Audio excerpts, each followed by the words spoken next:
Hello my dear students, welcome back to this class. I hope all of you are fine. I just killed a mosquito. I don't kill anything except mosquitoes. Oh, talking about killing, is it easy to kill a tree? You might have observed many people trying to cut down the trees. When they try to do so, is it easy for them to kill a tree? Is it easy? Let's find out in this poem on killing a tree. This beautiful poem is written by G. Patel, and he was born on 18th August in 1940. And he is an Indian poet, playwright, painter, as well as a practicing physician based in Mumbai. Physician, that means he's a doctor. Patel belongs to a group of writers who have subscribed themselves to the Green Movement. What is this Green Movement? It involves an effort to protect the environment. His poems speak of deep concerns for nature and expose man's cruelty to it. Through his poems, he tries to educate people about the importance of conserving trees and environment. Let's find out what he has to tell us in this poem on killing a tree. This is the first stanza of the poem on killing a tree. It has been divided into 4 beautiful stanzas, and this poem particularly does not have any rhyming scheme. Let's look at this first stanza.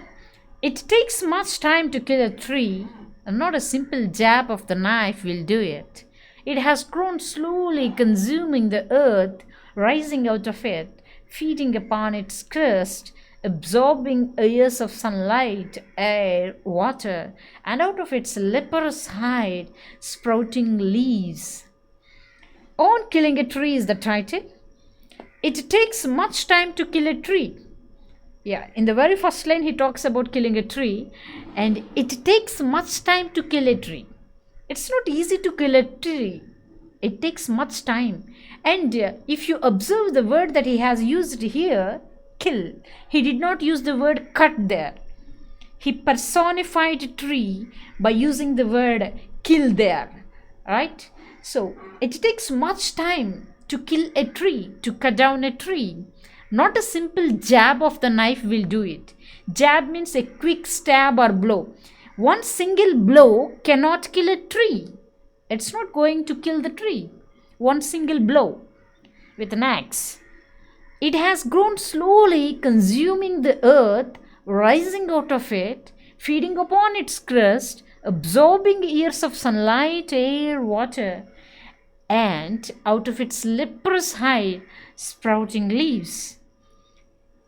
It did not grow overnight. Whatever the tree that you are trying to cut down on, whatever the tree that you are trying to kill now, it has taken so many years. It has grown very slowly, gradually. It has grown gradually using the earth. Consuming the earth means using the earth. Rising out of it. It has risen out of the earth, feeding upon its crust. It has fed upon the crust of the earth. You know, crust, the outer layer of the earth. Absorbing years of sunlight. It has absorbed years of sunlight, air, water, using sunlight, air, water, earth, the minerals in the earth. It has grown gradually using sunlight, air, water, and earth, and out of its leprous hide, sprouting leaves. Leprous means here it's resembling the skin of a leper. Here it refers to the discolored bark of the tree. So sprouting leaves shoot from that discolored bark. Right? Here in the first line you have observed kill a tree. It is personified there. And in the second line, in the third line, in the fifth line, in the sixth line, in the eighth line, there is no punctuation mark. So it means enjambment has been employed here because the lines did not end with any punctuation mark, the comma, full stop, period or question mark, nothing has been used. So it is enjambment. Let's move on to the second stanza. So hack and chop, but this alone won't do it. Not so much pain will do it. The bleeding bark will heal, and from close to the ground will rise curled green twigs, miniature boughs. What if unchecked will expand again to former size?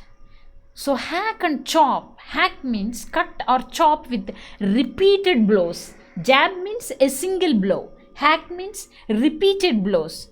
So one single jab is not going to kill the tree. So what do you do? So hack and chop.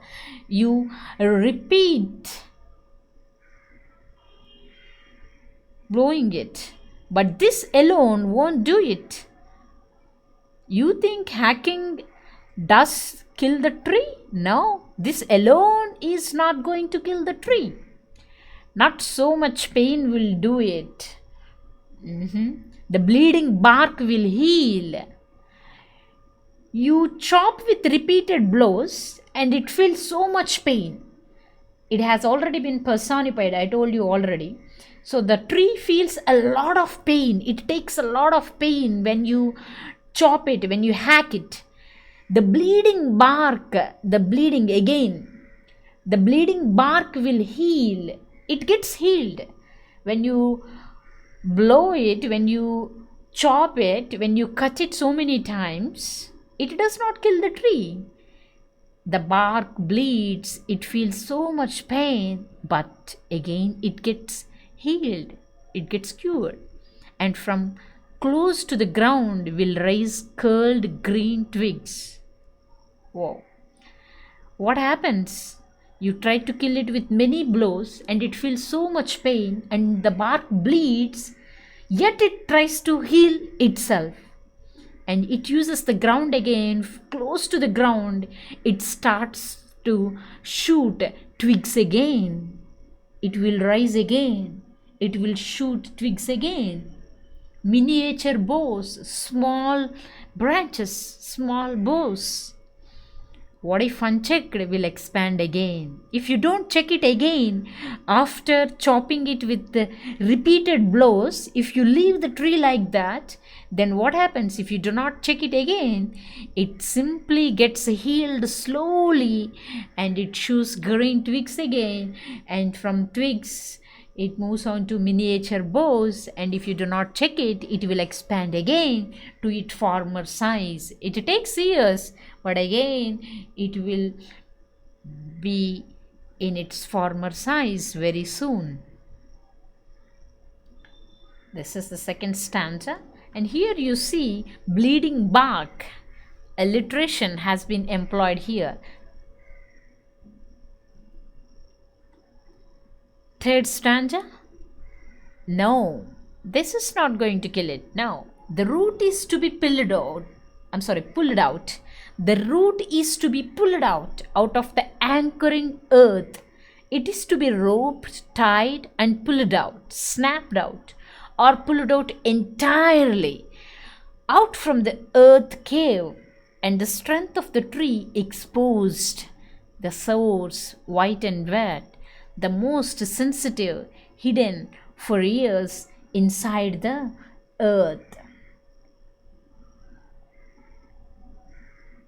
The most important thing to do while cutting a tree is to ensure that the root is pulled out of the anchoring, the source of security and stability. What is that? That is earth. The tree is to be rope tied and pulled out. What do you have to do? If you have to kill the tree, you need to tie a rope to it and then you have to pull the tree out. The tree is to be rope tied and pulled out, snapped out, pulled apart or break with a snapping sound, or it should be pulled out entirely from the earth cave. If you are going to kill a tree, it's not easy. You need to pull the tree out, pull out the roots from the ground, because it has taken so many years. It has absorbed years of sunlight, air, water, consumed earth for years, and it has grown to that size. And now if you come and try to chop it with a single blow, if you try to kill it, you are not going to kill it. It's not easy to kill it. Even if you try to cut it with several blows, you are not going to do it. You are not going to kill it, because it shoots twigs very soon, and it consumes earth again, and miniature bows start to appear, right? So if you really want to kill a tree, which the poet does not suggest us to do, he's being sarcastic in this poem, and he's telling it's not easy to kill a tree. If you want to kill it, not a single jab would do it, not several blows do it. You need to pull it out. You need to pull the tree out of the ground, out of the earth, in order to kill it. Let's move on to the next stanza. Then the matter of scorching and choking, in sun and air, browning, hardening, twisting, withering, and then it is done.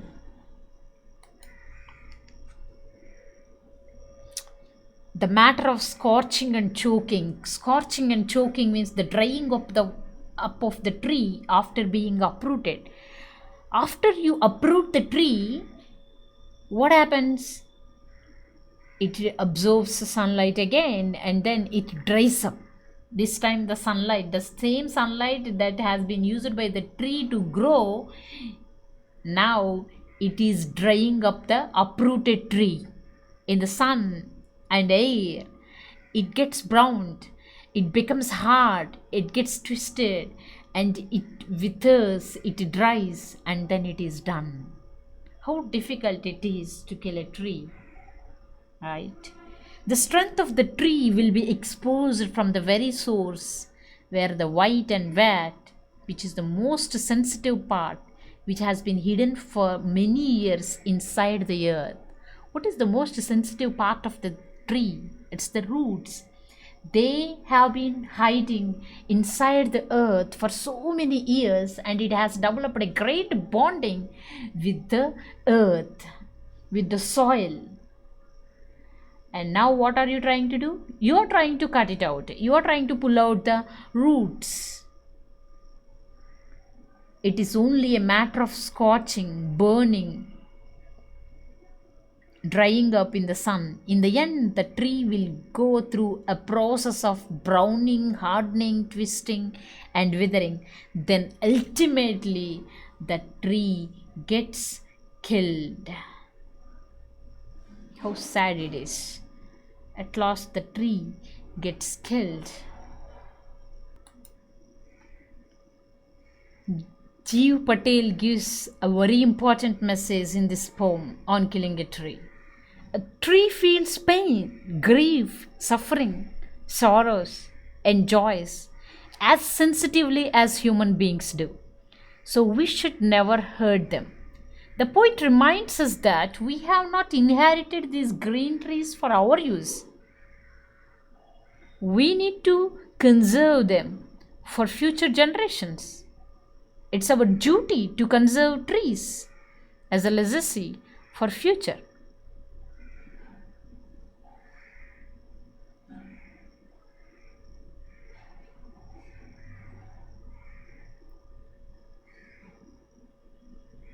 I hope you start planting trees instead of killing trees. You all know how important it is to conserve trees. I do not have to tell you. You have been thought about that many times earlier. So try to understand and feel the pain of a tree when you try to cut it down or when you try to kill it. So it's not cutting a tree, it's killing a tree, just like a human being. What a human goes through when someone tries to kill, the tree also goes through the same when someone tries to kill it. It's not easy to kill a tree. So let's not do it. Let's not kill trees. Let's plant more saplings. Let's make this environment a better place for everybody to live in, to breathe the fresh air. Meet you in the next class. Till then, take care. Stay home. Stay safe. Bye.